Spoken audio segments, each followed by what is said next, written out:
1996, Ronnie introduced me to Malcolm. And we created something called the Seasoned Kings.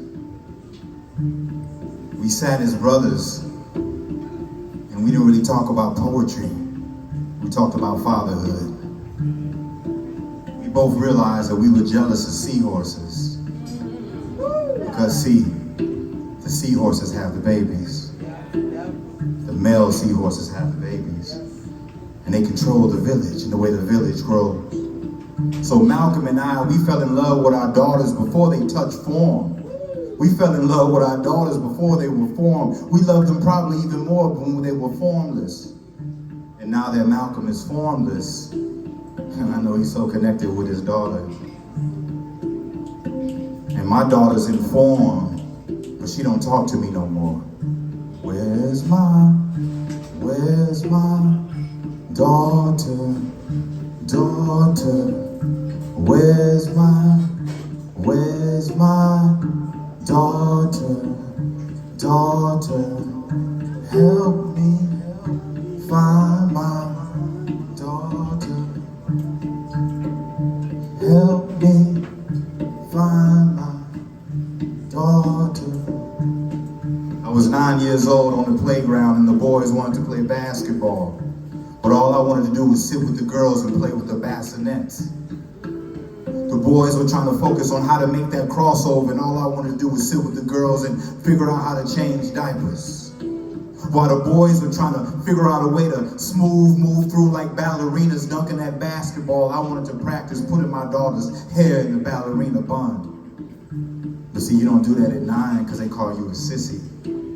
So at 11 years old, I asked my father for Christmas for a stroller. And he looked at me like I disappointed him so. I said, Daddy, I don't want to focus on being a mommy. I want to be something I've always dreamed of since I was 7. I want to be a daddy. I didn't get that stroller. 18. Girl comes in my dorm room and tells me what we did the other night was a mistake. So she had to take that mistake and put it away, because see, she's 3rd generation Jack and Jill, and they don't have no babies until they marry. So that baby was gone. Then at 32, I think about what Pam Warner said. She said her son came through water to get here, and he transitioned through water to get here. And my first daughter was here for a short time, so we called her Water.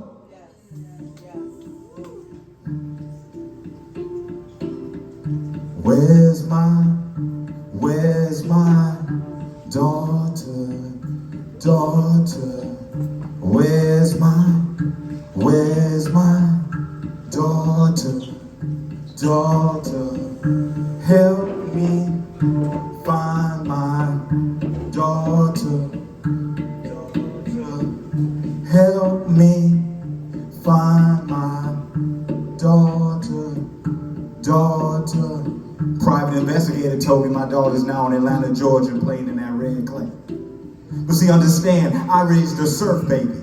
Mama would get mad when I would take her on the 210 on Crenshaw and say, why are you allowing her to sit there with all those maniacs? I said, because I want my baby to learn how to deal with those maniacs. And I remember that first time that mentally unhealthy man told my daughter to get up out that seat.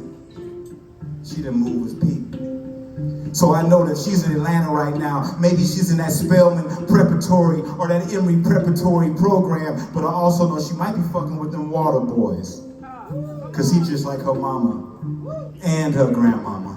See, my mama been throwing up that dynasty sign since she was 19. I've been making elephants since the age of 6. You got to understand, I've been searching for my baby since I was 9. I've been wanting to be a daddy since I was 10. Then at 36, I put her in her mother's womb. And then at Sinai Hospital, I pulled her out her mother's womb. And if you know Paul Caldron, one of the dopest poets from the world stage, he told me, when you pull her out the womb, put your hand over her forehead, cover her eyes, so that your eyes are the first eyes she sees on this planet.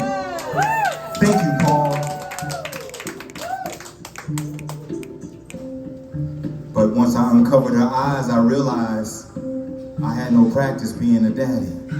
Nobody taught me about postpartum.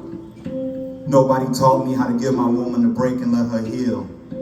No one taught me how to sit there and take on responsibilities. Because see, when I was 9, all I wanted to do was sit on the playground and change diapers. When I was 10 in 4th grade and they called me a sissy, all I wanted to do was put her hair in a ballerina bun. All I wanted to do was push her in a stroller.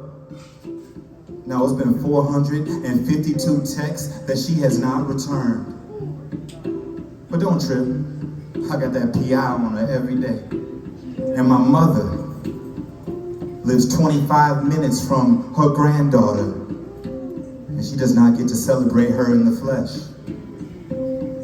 2009, I had a breakdown in Arizona when I took that paperwork to try to file for joint custody. I mean, that was the most sativa-laced joint I ever hit in my life. And on paper, my daughter should be at this show right now because I have her for 7 weeks of the summer. But do you know what an 18-year-old, 6-foot, freckle-faced, pretty girl just like her daddy will be doing if I put her in a tug of war? So go on, baby. That's why I named her Dakota. Because we Choctaw Indian, and Dakota means friendly, and journey means journey. So if I never see her in the flesh again, hey, where's my daughter, where's my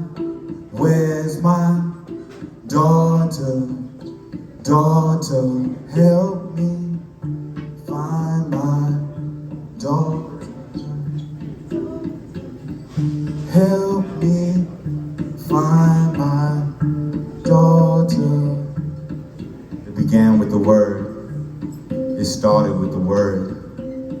I love you, Malcolm-Jamal. We are the Seahorse Movement.